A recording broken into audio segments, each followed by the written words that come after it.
শুভরাত্রি সবাইকে। আজকে 19 মে। কালকে আমি আমার জন্মদাতা মাকে হারিয়েছি সকালবেলা।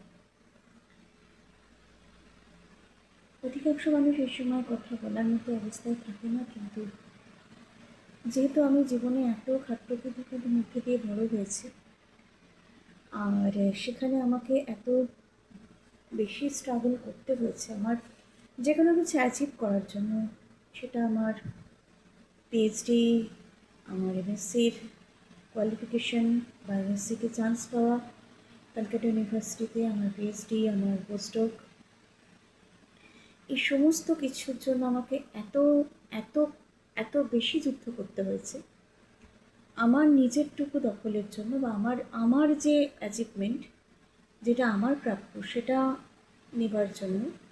এবং এত মানুষের সাথে এত কঠিন লড়াই করতে হয়েছে যে আমি দীর্ঘদিন ধরে স্ট্রেস সহ্য করতে করতে স্ট্রেস নিতে ভুলে গেছি।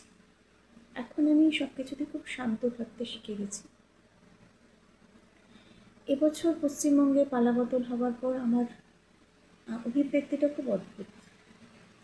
আমি বিজেপিকে ভোট দিয়ে চিরকাল, এবারেও দিয়েছি, কিন্তু এরপরে যে ঘটনাগুলো হচ্ছে ওয়েস্ট বেঙ্গলে, আমি ঠিক বুঝে উঠতে পারছি না আমার এতে খুশি হওয়া উচিত না আমার চুপ করে যাওয়া উচিত। কারণ আমার নিজস্ব শ্বশুরবাড়ির বহু মানুষ বিরুদ্ধ রাজনীতির সাথে যুক্ত,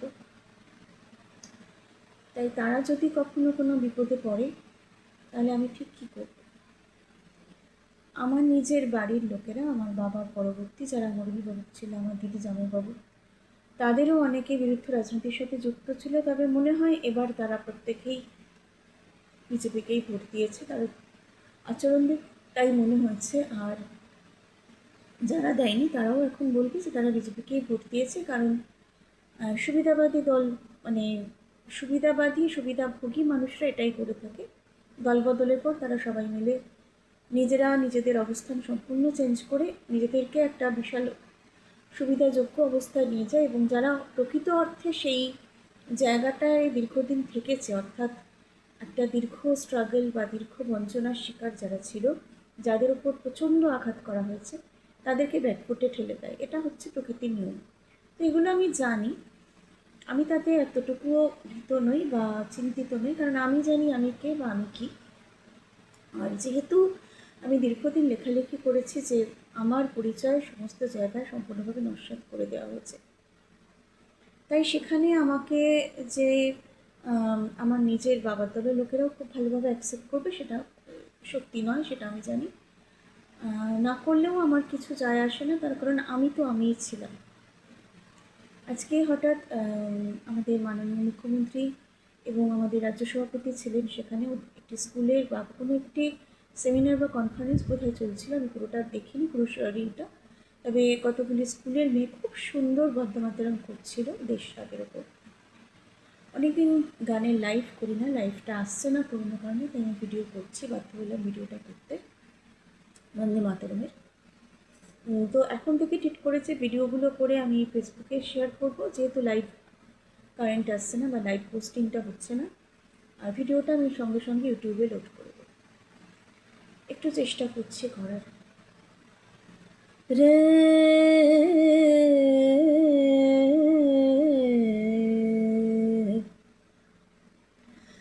রে রে না আ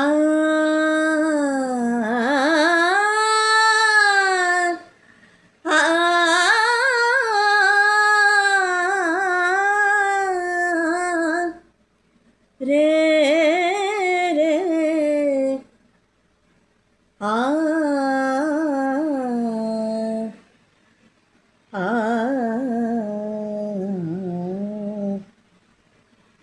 রে না রে রে রে না वन्दे मातरं वन्दे मातरं सुजला सुफला मलयज शीतलम् शस्यश्यामलां मातरं वन्दे मातरं सुव्रयोत्स्ना पुलकितयामिनी फुल्लकुसुमित द्रुमदलशोभिनी सुहासिनी सुमधुरभाषिनी सुखदां वरदां मातरं वन्दे मातरं वन्दे वन्दे वन्दे मातरं। কিছু গুণ কর, আমার একটুখানি গান করছো না, অনেক দিন বাদে কাঁদছো কেন তুমি? আমার ভুল, আমি গান করতে শুনলেও খুব কেঁপে যায়, হাউ হাউ করতে থাকে, মানে আমি চিৎকার করছি, আমি খুব জোরে জোরে গান করি তো আমার চিৎকারটাও খুব কানে লাগে। ভালো থাকবেন সবাই, শুভরাত্রি। আগামী দিনও সবার খুব ভালো।